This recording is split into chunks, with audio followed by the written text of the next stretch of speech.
Hello, wealth hackers. Welcome to another episode of the Truth About Real Estate Investing Show. My name is Erwin Cito, and yay, I finally bought myself something I've wanted for ages. It's called a Sony PlayStation 4. Yes, I know it's been around for a while. It's been on my Amazon list, literally wish list, for a few years, and I finally pulled the trigger to buy it, and now I am giving it away. What am I talking about? As the holidays approach, we at the Hamilton Basket Brigade, for those who are new to this podcast, Cherry and I, we have our own registered charity called the Hamilton Basket Brigade. We are into full swing to answer the wishes of 30 families in need in Hamilton. People always ask us, where do we find these families and how do we define in need? This is literally what we do. We go to the public and Catholic elementary school boards and we ask them to give us the names of their families who have it worse than anyone else. That's it. Those are the only instructions we give them. We've had a long working relationship with both wonderful, very supportive school boards, their administrators and teachers. As much flack as the teachers in schools get in the media, in our experience, they go above and beyond to help us help those in need. And they also are doing much to help these families as well. Again, above and beyond the job description. As the saying goes, it's better to give than to receive. And a family of 6 that just lost their dad will enjoy this PlayStation 4, something I've wanted for years. I believe they'll enjoy it more than I will. Hopefully, they can at least enjoy a mental escape for a few hours over the holidays. I know how much getting a Nintendo for my parents meant to my brother and I. If you guys remember like Gyro and Duck Hunt, I remember my brother and I, we played that thing for hours when we first got it. That Gyro wasn't so great though, if that's the right name for it. So the PS4 is a gift. So the thinking was, I knew how much getting a new Nintendo meant to my brother and I want the same for this family to experience. They're in need of something of this more than I am. And I think they'll enjoy playing games more than I will. Plus, video games will kill my already terrible productivity. Anyways, the Leonard family, not their real name, just lost the man of the family, the sole income provider, leaving behind mom and 6 kids, including 2 kids under the age of 2. As the president of the Hamilton Basket Brigade, as tradition, my team assigns me a special case each holiday for whom the budget needs to be broken for. And we did exactly that to the tune of 3x. Cherry and I will donate 2x, so this is back to the charity, so it stays on budget. And as usual, I didn't tell Cherry what I was up to. Cherry's been down with the flu, so I took the kids out on, I think it was Saturday, by myself. We went to Costco. We did a whole bunch of shopping. We went to Costco for a lot of clothes, toys, pillaged Amazon a little bit, making good use of that Prime membership. Thank you, Amazon. So I didn't tell Cherry about how much I spent until afterwards, until everything was bought. I explained to her that the PS4 was something that I always wanted, and it is for me. It's the only Christmas present I wanted, and it's my preference to give it away. Call me nuts or whatever. I don't care. I've always preferred to give than receive. Other stuff for the Leonard family that we purchased are we got them a Dell laptop, a hoverboard for the only daughter, which is something she asked for, clothes for the whole family, toilet paper because we were at Costco. They have a lot of bums to take care of. It was on sale, so why not? For anyone who still thinks money is the root of all evil, well, I don't know how else to get these gifts in the hands of those who need it most. Get your mindset right on money. If you're a good person, go get more money so you can give more of it away. As always, actions speak louder than words, so I'm not here to brag, I'm just merely stating facts. On behalf of the Wealth Hacker Conference, Cherry and I have donated $10,000 to the Hamilton Basket Brigade, and we will make a second installment of $20,000 for a total of $30,000 in 2019. We are still 2019. We are now 75%. So Cherry and I and our efforts and my family are now 75% of the annual operating budget. And we proudly retake our position as the number 1 donor of the Hamilton Basket Brigade. This was no easy feat. It's a bit of a ego thing for myself, admittedly. But this was no easy feat to knock off our number 2 and our formerly number 1 and number 2 donors Not that long ago, we were number 3, and actually we were behind James Maggs at a point as well, who is the vice president of IWIN. Anyways, my friends Matt Green and Scott Dillingham, who had previously held number 2 and number 1 spots respectively, they are extremely generous individuals. Matt is a very successful entrepreneur, and Scott Dillingham is a really successful mortgage professional and real estate investor. The point is that only those with wealth are able to make such sizable donations. So again, a special thank you and shout out to James MBM Maggs, VP of IWIN, who now firmly holds the 4th place on the all-time donations list. As Mahatma Gandhi says, be the change you want to see in the world.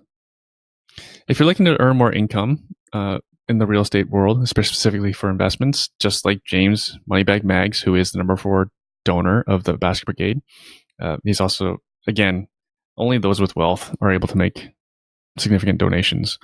Anyways, our IWIN real estate team is growing. From the success of the Wealth Hacker Conference and our membership group, we could use more help servicing our real estate clients. If you're looking to be more involved in investment real estate and you have your realtor license or looking to get one, if you have a great attitude, you already own some investment properties, so you have experience, if you're highly motivated and live west of Toronto, let me know that you are interested.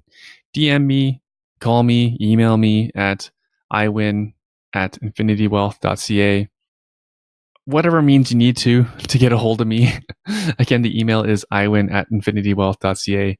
Send me your resume if you got one. Let's talk about how we together can help even more people get into investing in real estate. Together, we can make a bigger difference in people's lives. On to this week's show. We have a special guest in Evelyn Lamarsh. Evelyn, who was on stage in front of almost 1,600 people at the Wealth Hacker Conference, and is one of my first clients. And she emailed me this week, quote, "Hey, Erwin, just for fun, I keep track of my total rents paid over the years. As of this year, tenants have happily paid me over $1 million in gross rents." Smiley face, end quote. Whenever I hear people tell me their reasons they can't or don't invest, I think of 26-year-old single woman with a small amount of life savings, how she pushed herself out of her comfort zone and bought a century home with a spotty roof, a leaky basement, knob and tube wiring in a historically rough area on a street that shared the same street address as many of the major steel mills in Hamilton, including the most famous ones such as Dofasco and Stelco. So when you hear the name Burlington Street, most people cringe in the context of Hamilton. Evelyn had the courage to push through all those reasons in her head why she shouldn't buy this house. I'm sure many non-investors as well told her she was crazy, and she did it anyways.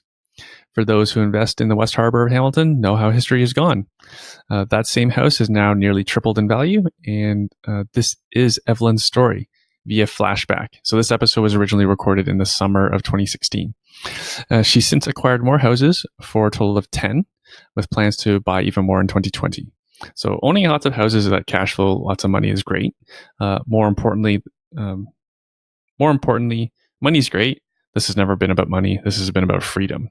So more importantly, Evelyn's husband, Mike, was able to retire from his job as a car mechanic in order to take on this new role to work 15 hours a week to maintain and renovate their portfolio properties and spend more time with their 2 young kids. This is the truth about real estate. A 26-year-old girl on her own can go on to accumulate a portfolio of 10 cash flowing properties. I proudly present to you our superstar client, Evelyn Lamarsh. What's keeping you busy real estate wise? I understand you have a property closing shortly. Tomorrow, yes. Today is like the calm before the storm, which is why I agreed to be on this call with you today. Tomorrow, as soon as we get those keys, the renovations will begin, and then sort of the madness will start, which is great. But for today, it's the calm before the storm. Is that number 9 or 10 for property? Number 9 for us. Number 9. Yeah. Okay. Yeah, 9 houses in 5 years, which is I didn't even think that was possible. It was never even one of my goals. It's crazy. And for the record, how old are you? 31. 31. When's your birthday? In January, so it's 31 and a half. So how did you get all started? What was your intention when you started? So it was kind of by accident that the idea of investing, even came to me, because when I was in my second year of university, my parents were moving towards London, Ontario, and they invited me to go with them and transfer to Western. And I was like, no, I'm going to McMaster. I'm living here still. Like, you're not disrupting my life. Thank you very much. Mm-hmm. And basically they were like, okay, that's fine. You can still keep living here. You can still go to McMaster as long as you have roommates that live in our house and will pay us rent. And I said, yeah, that sounds like a good deal to me. And so basically overnight, I just became the property manager for my parents' house, which is close enough to McMaster that it became a student rental essentially. So I found tenants, I signed leases, I was responsible for the maintenance and hiring tradespeople when work needed to be done and all that. And I realized that I was doing all the work and my parents were getting all the money. Mm-hmm. And so at that time I decided, I could do this. That experience gave me the confidence to know that I could invest in real estate and could successfully, rent to people and do all the, the details, involved in all of that. So that's how sort of that all got started. And sort of the idea was that by investing in real estate and making sort of, the cash flow on the side and just having the equity in the properties and whatnot, mm-hmm. would just be able to give me that much more, financial freedom. And, I had even at that time thought about one day when I have a family, like, wouldn't that be really nice to, be able to either, work less or not work or whatever, and then just be able to still contribute to family finances in that way and whatnot. And, kind of all got started. And then when I finished my master's degree, I started working as an occupational therapist and started to save my money. And at 26, I bought my first property. Fantastic. We'll get into that. You have a different origin story than most of the people that come on this call, especially people who invest in student rentals. You actually live mm-hmm. with your tenants. That's right. Yeah, because I was a student myself at the time. Yeah. So what was that experience like, just for people to know? Because that's probably the number one fear for anyone to invest in student housing is they think the students are there to party and trash their house. Was that what your experience? No, certainly not. I mean, I basically, they were, they became my friends, the girls that I lived with throughout university. And, and certainly we'd have, people over and whatnot. But our intention was never to, destroy anything or whatever. And students, I find now that I've rented to them for so many years, are actually great because for the most part, to get into McMaster or another, university, you need, a certain grade point average. In high school, typically, it's like the parents who are paying their rent. So I've never, I was 20 years old when I started managing that house for my parents. In 11 years, I've never had a university student not pay rent, either because they're paying their own way and they have OSAP and so they have money, or, their parents are paying it. And so there's never any of that concern. And for the most part, students in university are goal oriented. They're there to learn, to get their degree, to get a good job, to move forward in life. They're not interested in causing trouble for anyone. Mm-hmm. Mm-hmm. So how did you manage this? So you started at 26, you mentioned that, and you're now 31. 26, yeah, that was when I bought my first property of my own, yeah. So between then and now, you've acquired 9 properties in 5 years. So yeah. So you obviously, as an occupational therapist, which is your career, you make a lot of money, obviously, or... No, not really. You're born rich. I wish. But you know what? I love my job. There's nothing else I'd rather be doing.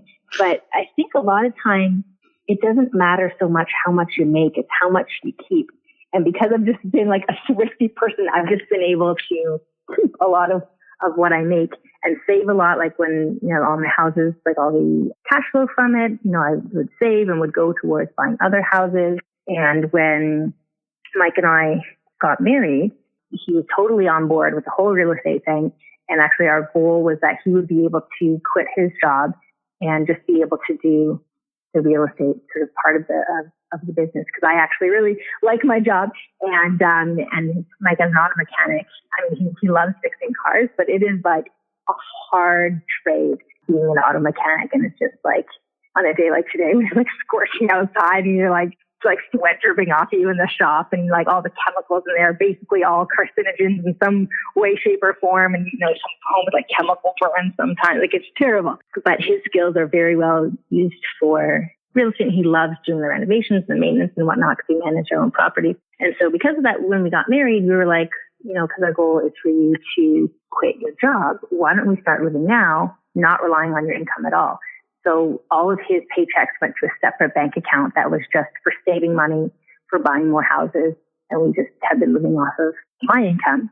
And so by saving all of his paychecks and then all the cash flow from our other properties, and then because the real estate market in Hamilton has been amazing, our properties, a number of them have increased in value significantly. So we've been able to refinance them and pull out some money. That's also helped us to buy more houses.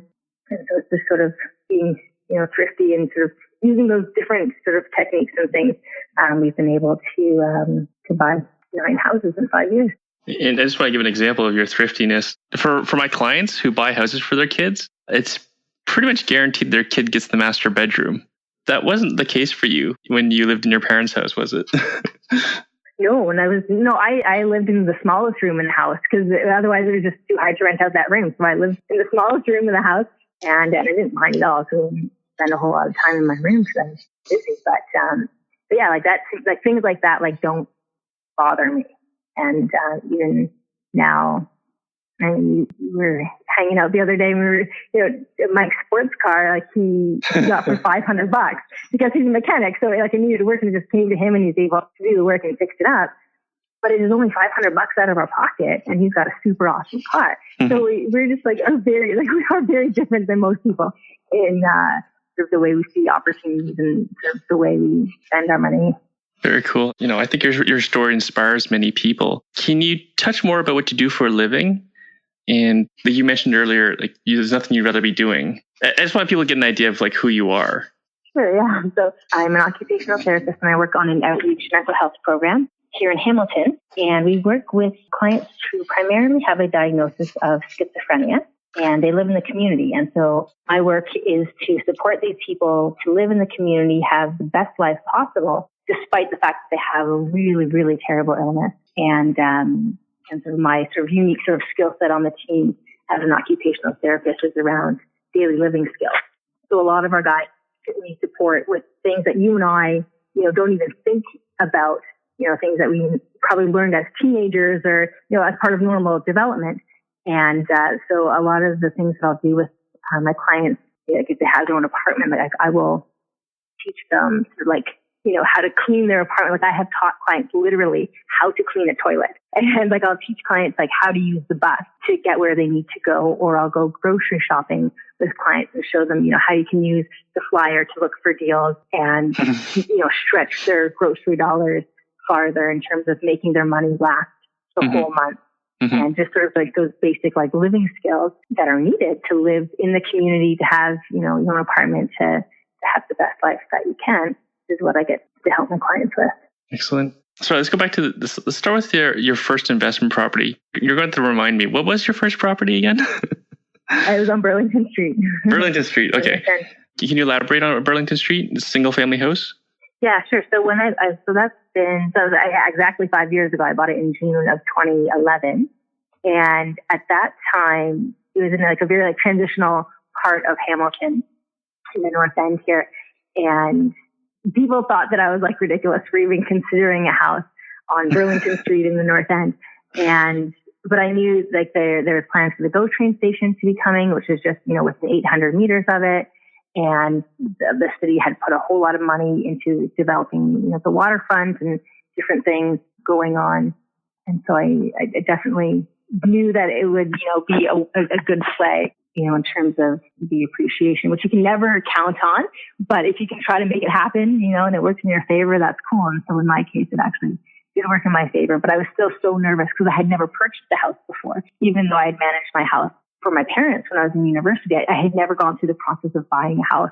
Mm-hmm. And so the home inspectors freaked me right out because the house was over 100 years old. And so there's so many things that, in the house that I never even knew existed. And so it was the mechanics of it and everything in the basement. It was crazy. But yeah, I knew that I had to do it. And so I did. Can you let our listeners know what the buying process is like? This was, I recall it came on the market and we saw it immediately. And then... Yeah, it was for sale by owner as well. Mm-hmm. And you met the owner of the property? Yeah. So you met with him before and you were like, hey, if I bring you a buyer, would you work with me? And he said, yes. Then you brought me and I was with my boyfriend at the time. And I'm like, he totally thought that we were like, that it was like our first house together and whatnot. And we let him believe that for sure.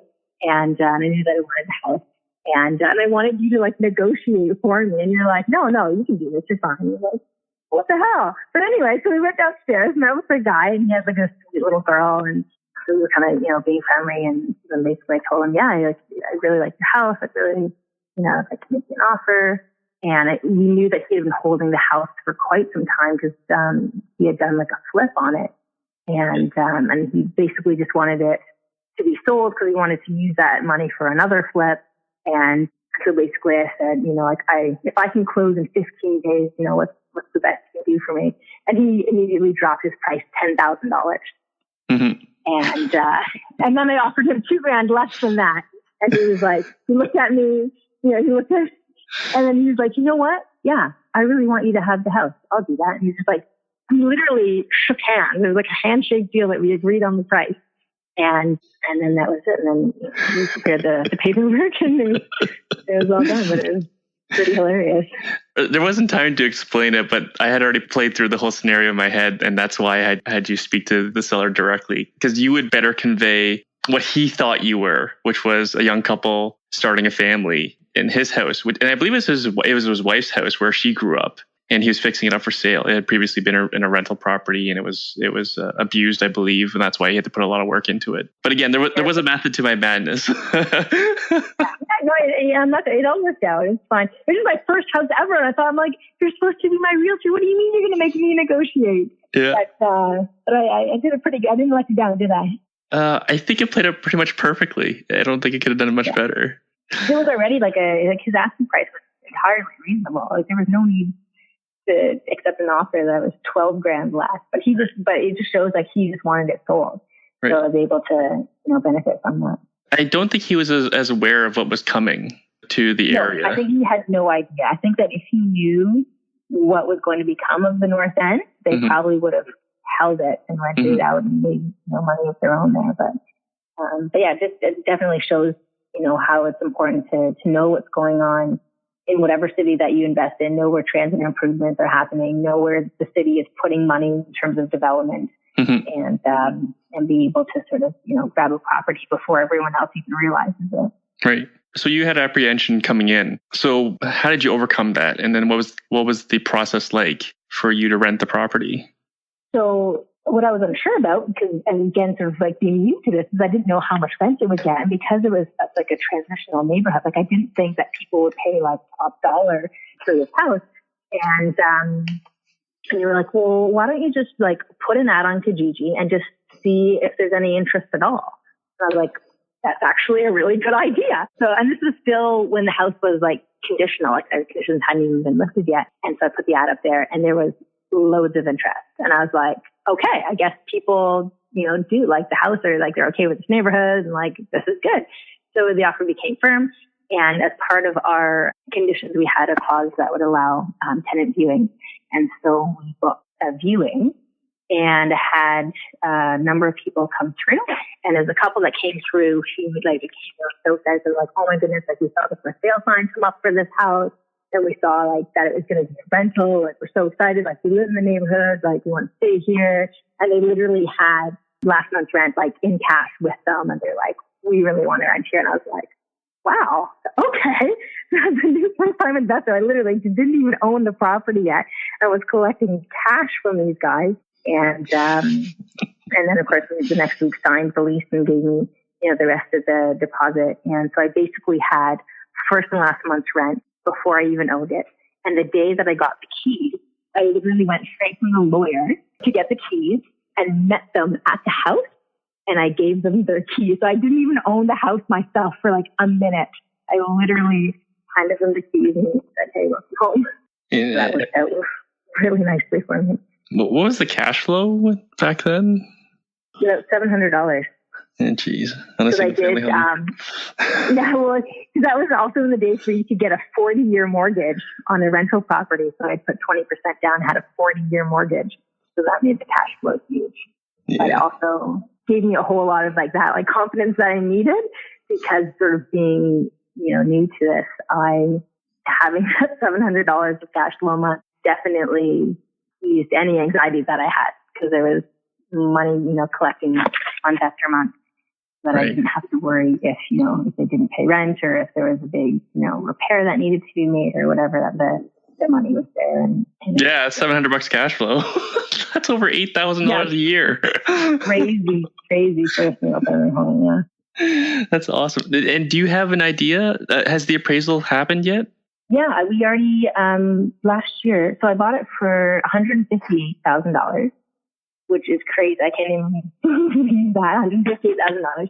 And we got it appraised last year for, $230 something. So we were able to pull out, I believe, around $70,000, I think, $70,000 or $80,000. And then we just put that into buying another rental. Wow. So it went up $80,000, just under $80,000 in 4 years? Yeah, less than that, I think. Yeah. So that's more than, that's like 12% appreciation. I'm just doing mental math here. Yeah, that's pretty good. So fresh off your success, you moved on to your second property. And what was that? It's a student rental near McMaster, and we actually duplexed it. So there was a unit upstairs and a unit downstairs. Mm-hmm. And what was that? How got through that? You were pretty comfortable renting to students. I recall you rented it pretty quickly. Did you not? Yeah. All of them. Yeah, I've been pretty fortunate. And for the listeners on the call, like for their sake, again, many people are afraid of student housing. I remember you had a particular profile of your students that rented out your basement at Ramsey.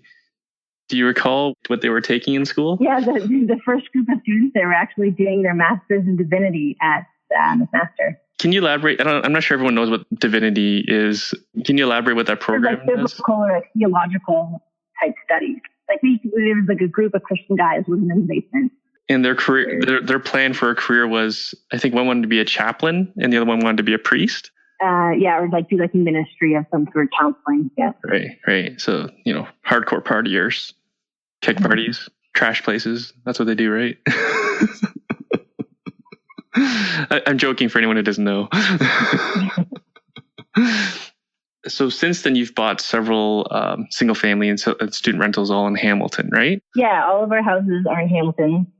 Because Mike and I manage our properties ourselves, we really like them being close, to be convenient, but also Hamilton, like such good things are happening in Hamilton. So it's basically where we would want to invest, even if we live, further away anyway. So it has worked out perfectly. Can you maybe talk to how the benefits of you managing your property versus hiring someone else to do it? Yeah. There's pros and cons to everything, but certainly the pros that we see to managing it ourselves is just, that sense of just greater control in terms of selecting who is moving in. Because I am like so rigid with my tenant selection. And I also really like just like the relationship building that I have with our tenants. I really like, and I know that they, really appreciate that the person managing the house is, the person who owns the house. And they really appreciate, when something, needs attention, that, they'll basically shoot me off an email, and usually, within 24 hours if possible, Mike will go there. And I really appreciate seeing that we're able to be responsive and Mike being able to go there again is just an opportunity, to build a relationship, to show them that we care about the property, we care about them and all of that. For our listeners, I think people need to appreciate that because you guys do such a great job managing your properties and managing your tenant relationships. You have probably some of the highest success levels with your tenants that I've heard.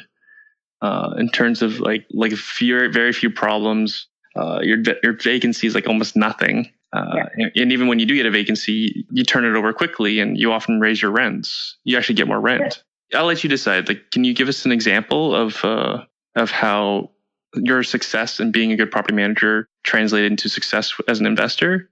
Not sure exactly. Well, here's one. We were talking about this last week. What was that story you had about your tenants? They had trouble getting to the bathroom. Oh gosh, Yeah, one of my student rentals had kids that like locked themselves out of their bathroom, and they didn't know how to get it unlocked. I'm like, have you guys like never like locked your siblings like out of their rooms before? Like, how do you not know this? They called at like 10 o'clock at night. I like didn't answer their phone, and they kept calling. I'm like, I guess it's an emergency. And they're like, oh, Evelyn, it's an emergency. We can't get into the bathroom. I'm like, guys, that is not an emergency that you need to call me at 10 o'clock for. But it was like, take apart a pen, take the skinny part of it, and just ram it into the small hole on the bathroom doorknob, and open the door. And then he texted me back and like, Evelyn, we can't figure out how to get it open. Then he texted again. They're like, Evelyn, we had to break down the door. And then like me and Mike, like we're just like laughing. We're like, that's hilarious. And then of course he texts back 2 seconds later, just kidding, ha ha ha. Because we all have heard like true nightmare stories with student tenants. Such as a keg party. One of my clients, her son living in the property, they hosted, I think, close to 200 people at the house for a keg party for home opener, right? So those things do happen, but they don't seem to happen to you. Yeah, no, not so much. Again, because sort of like we're a bit rigid with our, tenant selection, but also because like the students have met us, like we've met their parents, like there's like that relationship and that like respect and trust. Mm-hmm. And so, because, I treat them as adults with a high level of respect, we get it back for the most part. I mean, we've gone to, a student rental before and it like smells of weed and I just like, guys, this is not okay. And then they started smoking in the shed in the back, which is much better. I mean, they're universities, they're going to smoke weed and that's fine. But all they needed was just one reminder. And now just the shed smells like weed, but I would much rather that than the whole house. And It just sort of is that like respect thing. And they, and you told them once for the most part and they'll heed that. And for the most part, like students, they'll have friends over or parties or whatever, but like they don't do permanent damage. Mm-hmm. I mean, like floors, can be mopped, and their tubs are always so like grimy and disgusting, but they can always be cleaned up and shined up. Like the kitchen sink always can be glistened. Mm-hmm. And so as long as there's no permanent damage, students, are like messy or dirty sometimes, but I don't have to live there. So if it's just messy and dirty, and that's, how they want to live, that's fine. As long as it, cleans up by the time that they move out. And that was kind of like what I was going with that question. I don't think you realize how good you guys have it, but that is a function of what you guys do and how you manage your properties. So at one point you decided it was time to buy a home for yourself. How did your home search change compared to buying an investment property, if at all? For me, it didn't really at all because I was still single at that time. So I knew whatever house I was going to buy for myself was likely not going to be my forever home. And so I wanted to buy a house, with all the same sort of fundamentals that I would in selecting a rental property because having the idea that one day it probably would be a rental. And so I, again, was drawn to the north end of Hamilton. And the house that I bought was literally like 350 meters from where the brand new GO train station is now in Hamilton. And so that worked out really, really well for me. And it had in the basement, it had a second full kitchen, another full bathroom. And so I was able to have a roommate and rent out that space as well. Cause I certainly didn't need a full 3-bedroom house, just to myself. So I also wanted it to be, an opportunity to have some money coming in and be able to rent out a part of the house as well. Mm-hmm, mm-hmm. Well, yeah, it's a 3-bedroom house plus a finished basement. Yeah. Yes, so 3 levels of living space, a garage, 2.5 bathrooms, 2 full kitchens. Definitely more of a house than I needed for myself, for sure. Was that 3 years ago now? Or 2? It'll be 3. This August will be 3 years. Do you remember how crazy it was trying to find you a house? Oh my gosh. I've tried so many times because it was a house going to be my own project. I don't, usually for rentals, I don't really get emotional. I don't get it, the winning offer. But because this is searching for my own house, we probably put at least 6 offers into places. And I remember I wanted to put an offer on a house and you're like, Evelyn, I'm not letting you put an offer on this house. There's something better for you. And I remember I was like almost like a little bit upset. I'm like, what do you mean you're like not letting me put an offer on this house? And now I'm thankful for that, because you were right. There was something better. And it is, it's just when you get that state of mind, right? Where you're just like, I'm just done with house hunting. I just want to buy a place. I don't care anymore. And I'm, really thankful that you're just like, no, I'm not letting you do this. This should be better for you. And I remember that house. They were hiding issues. Yeah, I know. Yeah, there were lots of problems. But anyway, I know. And but I really appreciated that, because it really just showed me that you had like my best interest at heart. Because you could have put an offer, and maybe I would have won, and you would have made a commission, and we would have been done. But you didn't care about that. Like, you cared about me having the best house for me. And I've always really appreciated that you really cared enough to be like, no, there's something better for you. You don't need to settle. Well, it's worth waiting for. And I really, appreciated that. When my mind was just getting like desperate and ridiculous, that you're strong, and you're like, no, I'm not. That one was a money pit. I could tell. I know. As soon as I would have started doing renovations there, it would have become ridiculous. Yeah, but like you rip up the carpet. You put an offer. I know. It was good that you didn't let me get that house, because then my Strong Street house came up, and it was like meant to be. But mostly it was meant to be because next door happened to be a young, good-looking auto mechanic. And in no time at all, he fell in love with the girl next door. And I definitely wouldn't, like, Mike and I would never have met if I had not bought that house. Like, our lives were so completely different. Like, there's no way our paths would have ever crossed otherwise. So, you can't put a price tag on that. That's the best husband in the whole world. And also a really good house, which did become a rental, because then I moved next door to Mike's house after we got married. That was funny. And do you remember why you didn't buy the house in the first time we looked at it? It was too expensive at the time. They were asking too much money. Yeah. They were asking for $250. Yeah. And it didn't have a kitchen on the main floor. They had went to the effort of like pulling out their kitchen upstairs and just kind of making it just like a big room, and then just have like their kitchen in the basement. There's a Portuguese family, and they just had their basement kitchen. And I wasn't at that time. That was top dollar for a house in this neighborhood, and I wasn't going to pay top dollar for a house that didn't even have a kitchen on the main floor. So I knew I'd have to put money into it to put a kitchen there. And so even though I loved the house and the location, I was like, no, I can't do that.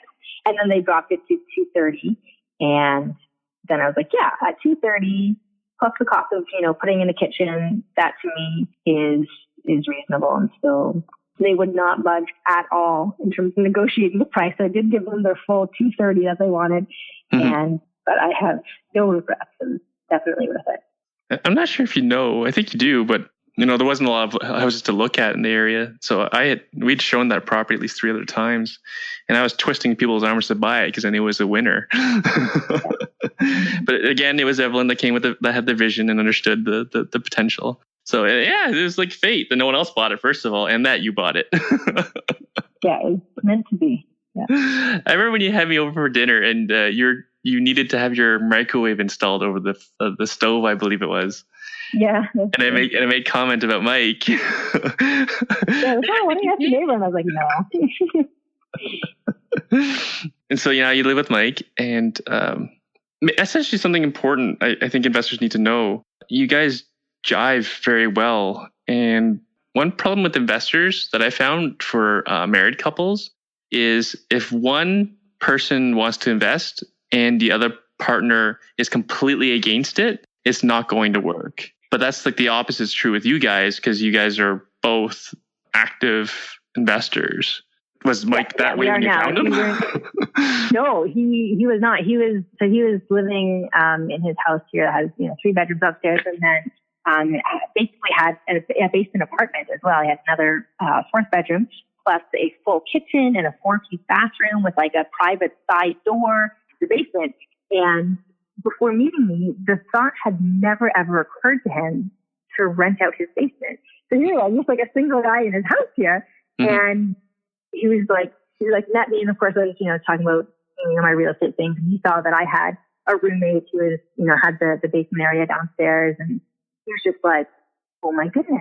And like a light bulb went off, and he was just like, why did I never think of this before? And so in no mealtime at all, he had the basement rented out. And he even went as far as renting out the other 2 bedrooms upstairs as well. And he was just like, went from, being one person, paying for all the expenses in the house to having tenants who were paying all the expenses plus some.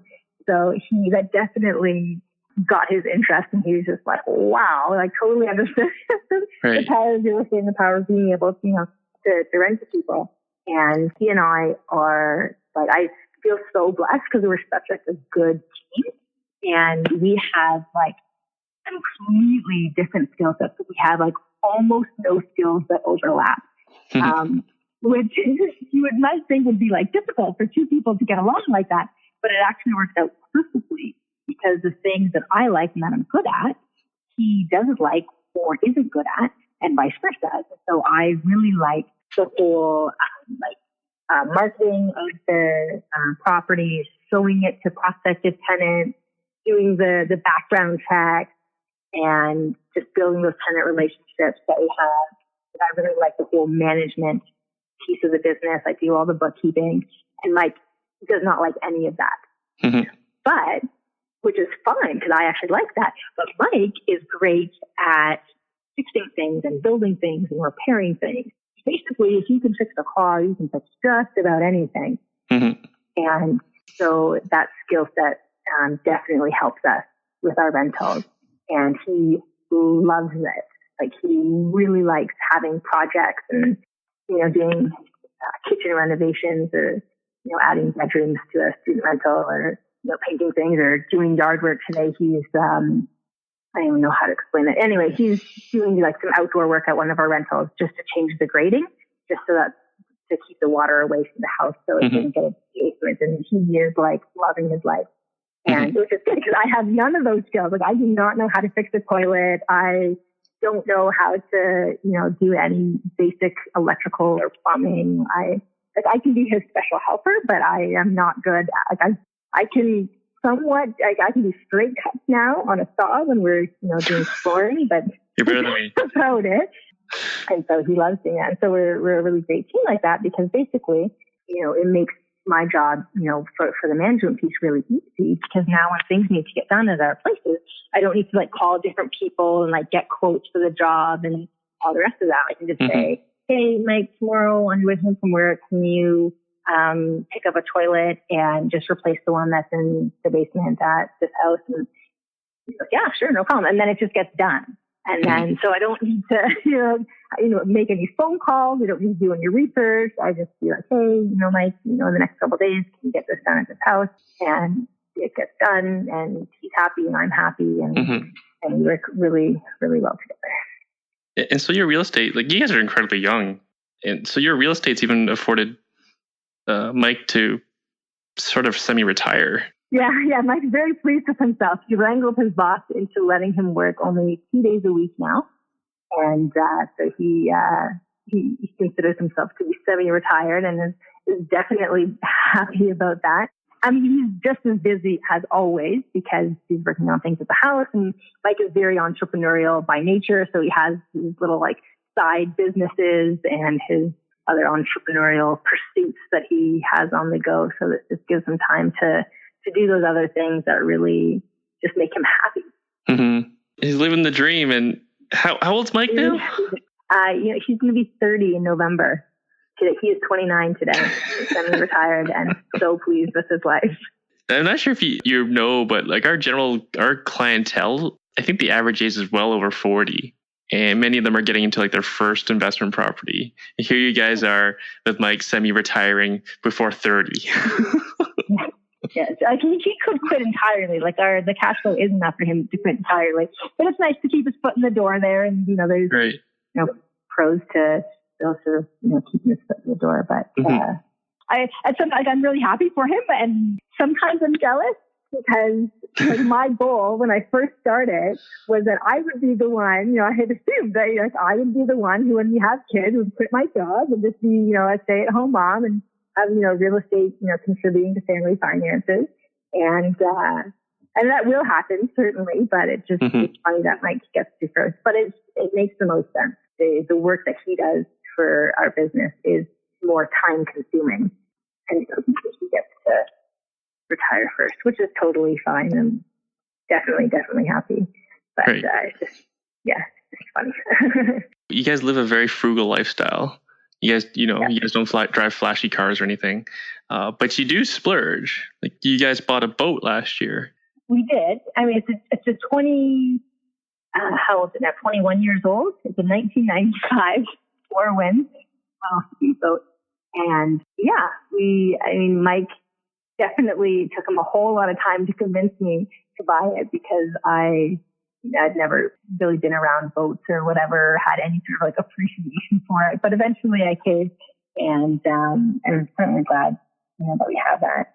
And even though like it seems kind of like a splurge, like it's kind of not. I think it's less than $10,000 that we paid for it. So considering the fact that Mike's car was $500, it basically is what we would have paid for a car if he actually would have bought a car. But it definitely helps us have balance in life because we often both of us work so hard and so nice to get on the boat and I just forget about everything in the day and Mike has to work for things when he wants those big ticket items. I literally make him make me a business plan or somehow convince me, that it's a good purchase or not. But we don't have really too many flashy things. And I drive a little Corolla and he hates his life anytime he has to drive my car because it's just a little 4-cylinder thing with really no power at all. I can barely pass people on the highway. I think my car's a 4-cylinder. I don't know, but my car is weak. It's I don't even know how few horses it has inside of it, but it is there's nothing powerful about my car. And when you're married to a mechanic, you need, a powerful engine is important, right?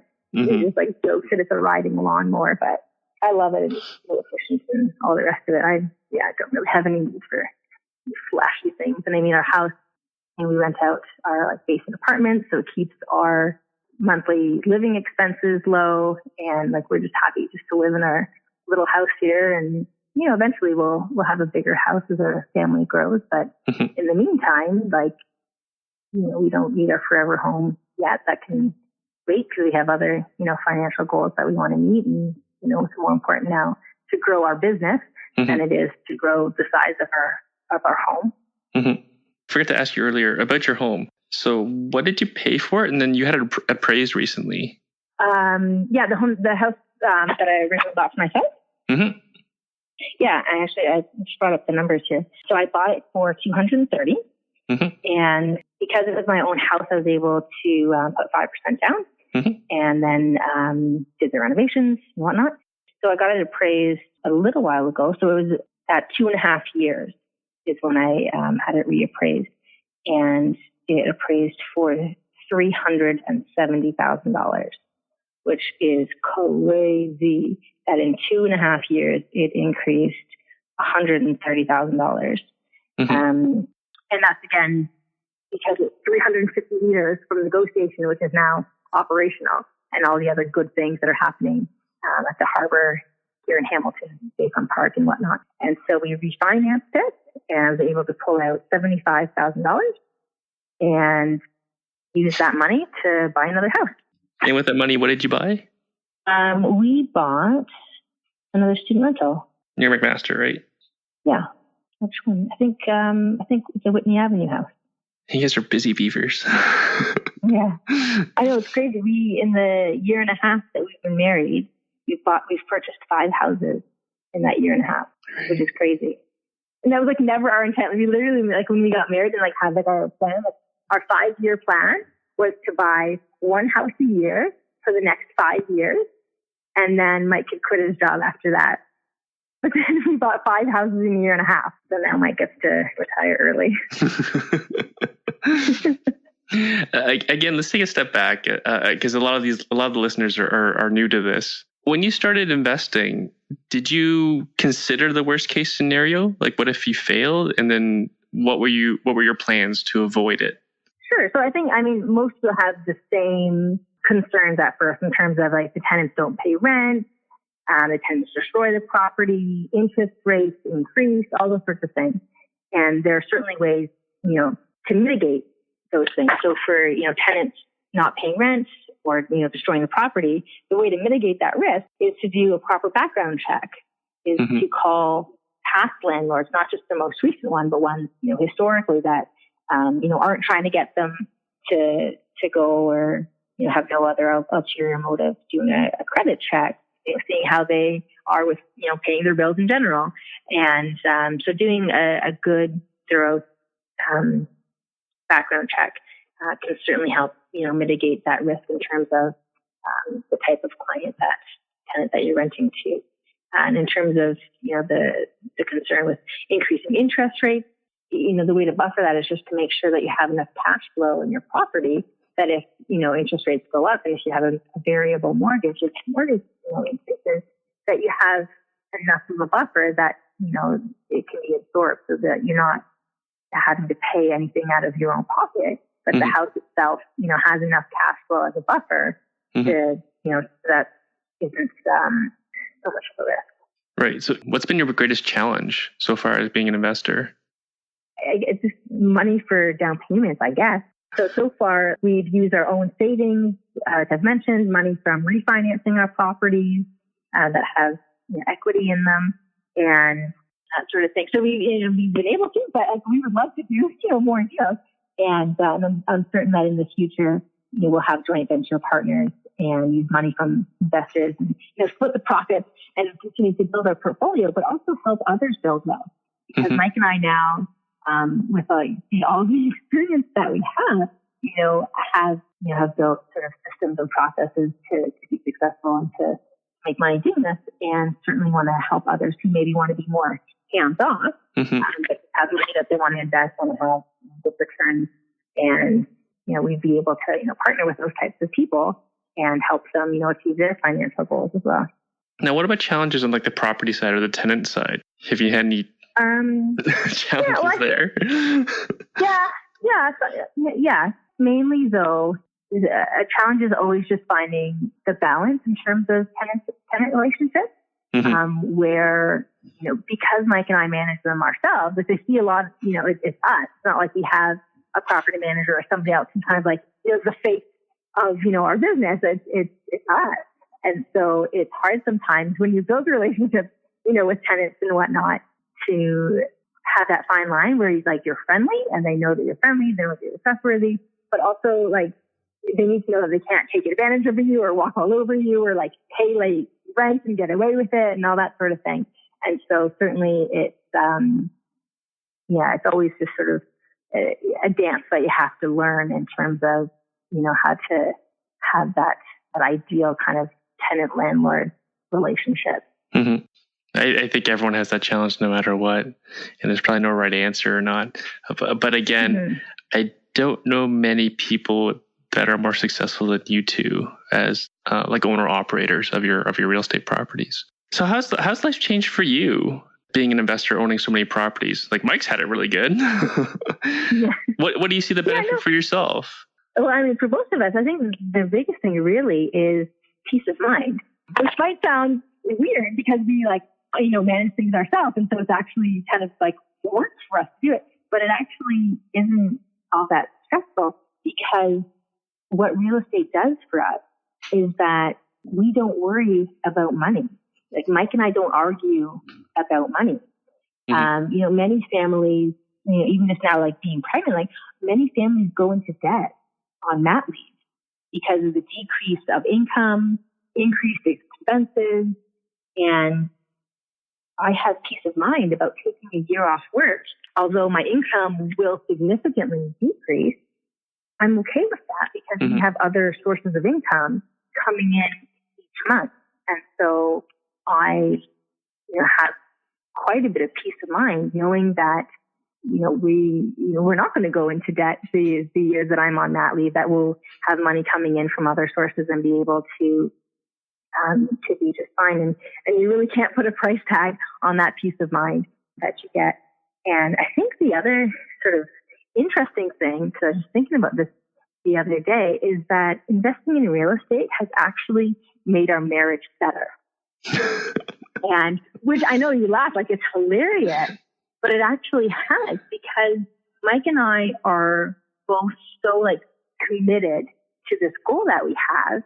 And because we both have this common thing that we're both working towards, it brings us closer together by having, this thing that we're both 100% committed to. Right.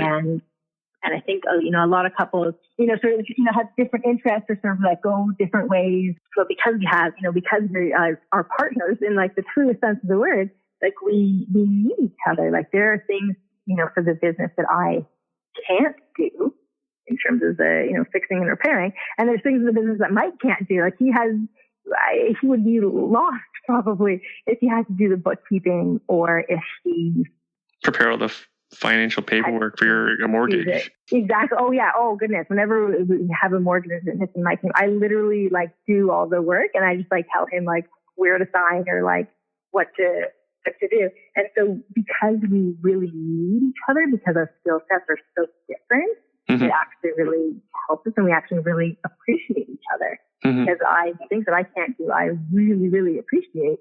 And the things that I can't do that I do, he really appreciates. And so, yeah, so there's as a weird sort of like side benefit, investing in real estate has actually made our marriage better. I don't know if anyone else has ever said that. I know, it's so weird. It's true. And I definitely did not have that goal when I started or have any, thought that would ever even be possible. So I know you like to read and you like to network. Can you maybe suggest 3 books for our listeners that really helped you in your journey as an investor? Sure. How about I'll give you 3 authors instead. Sure. They've all written several books. And so for Canadian real estate content, top 3, I would say Don Campbell, Julie Broad, Quentin D'Souza, all have written several books that are wonderful and Canadian content and definitely a great place to more information. Very cool. For the listeners, I'll post the links to each of the authors in the show notes. And then again, I mentioned you like to network. Can you name some of the places you go to network? Sure. Yeah. So I'm a member of Rockstar Real Estate, and also I run Mr. Hamilton Inner Circle. Inner Circle. Yeah. There you go. And then it's sort of like bop around to like other, events that are happening and just connect with other people who are doing big things. Because I always love learning, what people are doing, what's working for them, what sort of tips and tricks you can learn from other people. And sometimes it's just so good to connect with other like-minded people, especially when, if I have like a property that's vacant that I'm trying to fill and whatever else, and I'm just feeling like, like overwhelmed with the whole thing. And then, I'll go to a meeting and just talk to other people who have much bigger problems. And then I'm like, okay, this actually isn't so bad. And then I just feel, that much more like energized, and seeing other people who are successful definitely, encourages me in my own sort of journey. And it's just something just so good for the soul about being around like other like-minded, successful people who are doing big things. Yeah, I just noticed a funny coincidence. The 3 authors you recommended, we've interviewed each of them for this show. Oh yeah. If people want to follow up with you, how can they reach out to you? Like Twitter, Instagram, Snapchat? Yeah. Oh no. No, I try to avoid that. Probably just email is the very best way. And it's just my name, Evelyn Lamarsh, EVELYN LAMARSH @gmail.com. Very cool. Again, I'll post that in the show notes if that's okay with you. Yeah, it's all good. No website, nothing? No, maybe one day, but we haven't needed it yet. So Very cool. One day when the time is right. Like I'd rather spend time doing things that make me money. Having a website at this point, maybe now at this point, maybe now I'm ready. But okay. In the past, a website wouldn't have done too much for me. No business cards? No. Well, Mike made business cards. He was pretty excited about that. I had no part in it, but he was very pleased with himself for making this business. What's Mike up to entrepreneurially? Is there anything our listeners might be interested in? for him? Oh gosh, he has a whole bunch of stuff. His main thing is just buying and selling used tires and just being sort of like a car guy and whatnot. You've never met anyone in your whole life who loves tires more than and rims as well. He actually loves buying and selling rims. And he just does his own thing. He's hilarious. Right. Well, you did a wonderful job selling my tires and rims. So if anyone listening, if you're anywhere near Hamilton and you need to sell your tires and rims, definitely talk to Mike. But he shined them up and everything, and then he got me way more money than I thought I'd get. Yeah, that's what he always does. He buys them like super ratty like tires and rims that have been sitting in people's garages and signs them up. He'll paint them sometimes and shine the tires, and it's just little things like that. And then he'll get top dollar for them. Mm-hmm, mm-hmm. He's entrepreneurial. You picked a winner. I mean, the house that led to Mike. Evelyn, I'd like to thank you for your time. As always, it's always enjoyable to talk to you. You inspire me, and I'm sure you'll inspire hundreds of people who listen to this podcast. I hope you know how special you are and how special Mike is, and hope Mike knows what a lucky guy he is. He does. Yeah, we can't decide. I think that I got the better end of the deal by marrying Mike, and he thinks that he got the better deal by marrying me. And I think that's pretty good. I think we don't have to agree on that. Sounds like your first argument. Yeah. We'll first and only argument. We both got the better end of the deal. Excellent. I agree. I think you're both winners. So again, Evelyn, I'd like to thank you. And until next time.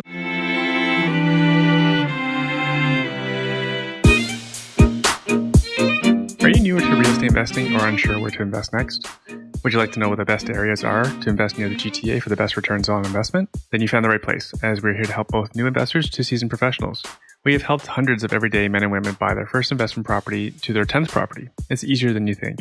Hi, my name is Erwin, and you may know me as the host of this podcast, and I'm also the owner of the iWin Real Estate Team, the 4-time Realtor of the Year to investors, as per the Real Estate Investment Network and the Canadian Real Estate Wealth magazine. They've awarded us twice each. My team of investor coaches are licensed real estate professionals who help everyday, hardworking men and women from the GTA grow their real estate portfolio in the most efficient way possible. You are welcome to use any professional or contractor you want, but you're welcome to our own personal Rolodex of professionals. The same people I use personally to build my wealth and become a successful real estate investor. And no, we don't share this list to non-clients.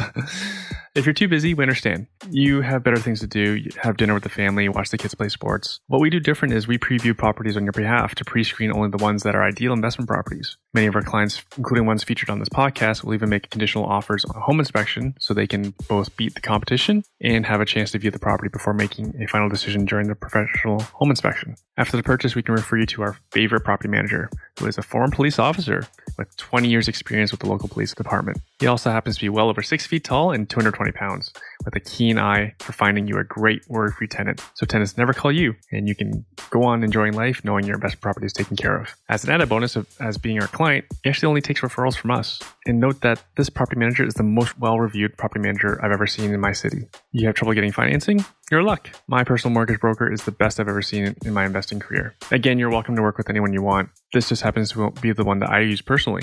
You may just be talking to the wrong people about a mortgage, whereas my guy has more relationships with various banks and lenders that others just don't have, and they're often less expensive. For any of the above, if you're interested, go to www.truthaboutrealestateinvesting.ca/contact. Again, that's www.truthaboutrealestateinvesting.ca/contact. Fill out the form, and one of the coaches I've personally trained will get back to you. Now, if you don't have a down payment or you don't earn enough income, well, on the first few properties I actually bought with my in-laws. I partnered with family.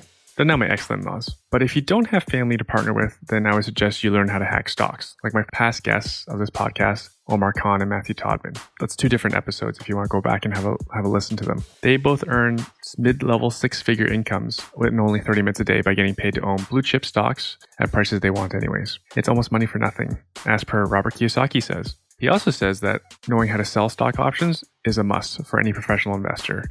Professional investors include those who know stocks and real estate. If this interests you, go to www.wealthhacker.ca/stock. Again, that's www.wealthhacker.ca/stock.